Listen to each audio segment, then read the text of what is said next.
कहते हैं बाप बड़ा ना भैया, सबसे बड़ा रुपया।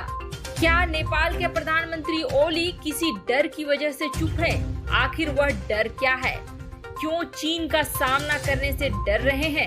वहीं भारत को डराने के लिए चीन ने स्काई थंडर के वीडियो को दिखाया, तो बदले में भारत ने अपने उस खुफिया मिशन को उजागर कर दिया, जिसके बाद चीन अब दबाव में आ गया है।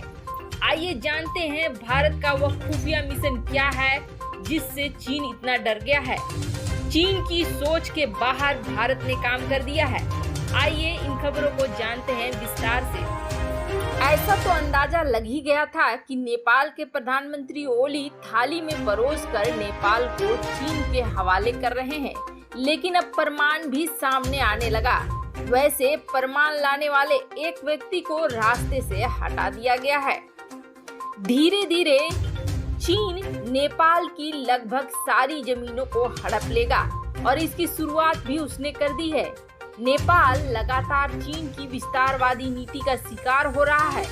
नेपाल की एक एक इंच जमीन पर चीन की बुरी नजर है। वह तिब्बत में सड़क निर्माण के नाम पर नेपाली जमीन का अतिक्रमण कर रहा है और नेपाल सरकार की एजेंसी से मिली जानकारी के मुताबिक चीन 7 जिलों में उसकी जमीन हड़प चुका है। फिर भी नेपाल सीमा की ओर बढ़ते चीन के कदम रुकने का नाम नहीं ले रहे हैं। जानकारियां कहते हैं कि हालात और भी खराब होंगे, क्योंकि नेपाली कम्युनिस्ट पार्टी और चीन की कम्युनिस्ट पार्टी के विस्तारवादी एजेंडे पर चुप्पी साधे बैठी हुई है। चीन नेपाल रिश्तों को लेकर कूटनीतिक जानकार कहते हैं कि केपी ओली सरकार बीजिंग के डर से ऐसा कर रही है। नेपाल के दोलखा, गोरखा, धारचूला, हुमला, सिंधुपाल चौक, सखुआ सभा, रसुआ जिलों में चीन ने उसकी जमीन हड़प ली और ओली सरकार हाथ पर हाथ धरे बैठी रह गई।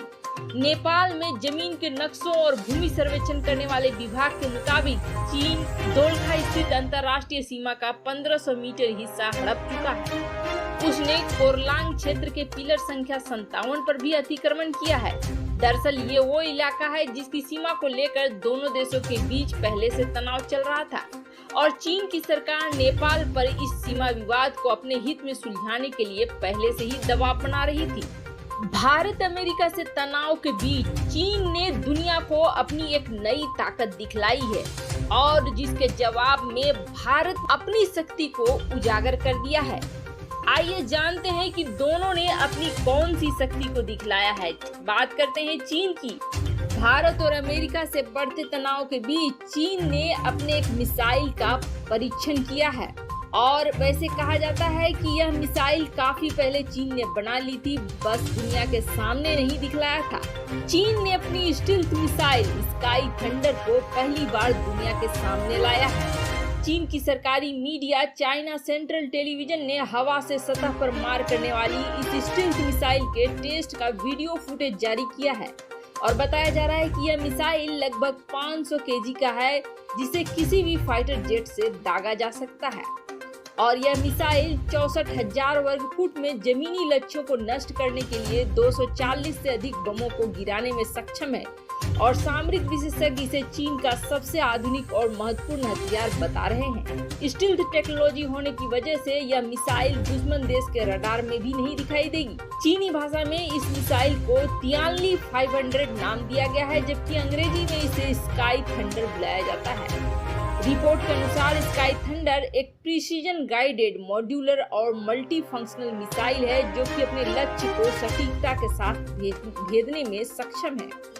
इस मिसाइल की रेंज 60 किलोमीटर से ज्यादा है, जिसका मतलब है इसे फाइटर प्लेन बिना दुश्मन की सीमा में घुसे फायर कर सकते हैं और स्टील्थ तकनीक के कारण दुश्मन इसके बारे में पता भी नहीं लगा सकेगा। चीन के एक सैन्य अधिकारी का दावा है कि यह मिसाइल अपने साथ 6 अलग अलग प्रकार के विस्फोटक ले जा सकती है, जो किसी टैंक से लेकर पूरे एयरपोर्ट को तबाह करने में सक्षम है। वैसे चीन की आदत है अपनी चीजों को बढ़ा चढ़ाकर दिखाने की, लेकिन भारत ने जो किया है उसको देखकर चीन के रोंगटे जरूर खड़े हो गए होंगे। चीन ने शायद अभी तक यह सोचा था कि भारत कमजोर है और भारत को दबाव में ला सकता है, लेकिन भारत ने एक ऐसा काम कर दिया है जिसके बाद भारत दबाव में नहीं है बल्कि चीन दबाव में है। भारत ने अपने एक खुफिया मिशन के द्वारा चीन को एक बड़ा झटका दिया है। वैसे आपको बता दें, यह मिशन काफी खुफिया था और इस मिशन में भारत ने अपनी 2 मिसाइलों का परीक्षण करा है और ये दोनों ही चीन के लिए चौंकाने वाली हैं। स्काई थंडर के वीडियो जारी करने के बाद चीन को ऐसा लगा था कि शायद भारत के पास उसका तोड़ नहीं है और भारत उससे डर जाएगा, लेकिन ये खबर जब से चीन के कानों में पड़ी है, उसकी नींद जरूर उड़ गई है। उसका एक बड़ा कारण है, चीन के पास अब अपने एयरबेस को बचाने के लिए दिन में तारे नजर आएंगे। भारत ने अपनी 2 मिसाइलें मीका और R-77 का परीक्षण सफलतापूर्वक करा है और मल्टी राउंड्स में इसके परीक्षण किए गए और साथ ही साथ आपको बता दें, इनके परीक्षण किए गए हैं राफेल के साथ और सुखोई 30 MKI के साथ। और बड़ी बात यह है कि ये दोनों ही मिसाइलें लॉन्ग रेंज की मिसाइलें हैं। जहां चीन का स्काई थंडर 60 किलोमीटर की रेंज को कवर करता है, तो वहीं मीका 80 किलोमीटर की रेंज को कवर करता है। दूसरी मिसाइल R-77 का परीक्षण सुखोई 30 MKI के साथ किया गया है और इसकी रेंज तो 190 किलोमीटर की है।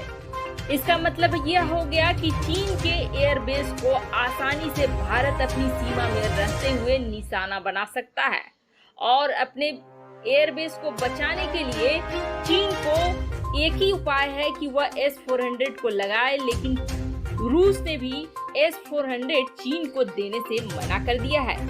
ऐसे में चीन अपने कौन सी सीमा की रक्षा करेगा और किस किस एयरबेस की रक्षा करेगा। जहां R-77 मिसाइल के सामने स्काई थंडर कहीं टिकता नहीं है, वहीं अब चीन के एयरबेस, एयरक्राफ्ट और बॉम्बर्स ये एक साथ निशाने पर आ गए हैं भारत के। जिन बॉम्बर्स और एयरक्राफ्ट्स को लगाकर चीन भारत को दबाव में लाना चाहता था, अब उल्टा चीन दबाव में आ गया है भारत के, क्योंकि भारत अपनी सीमा में रहते हुए चीन ने जो साजो सामान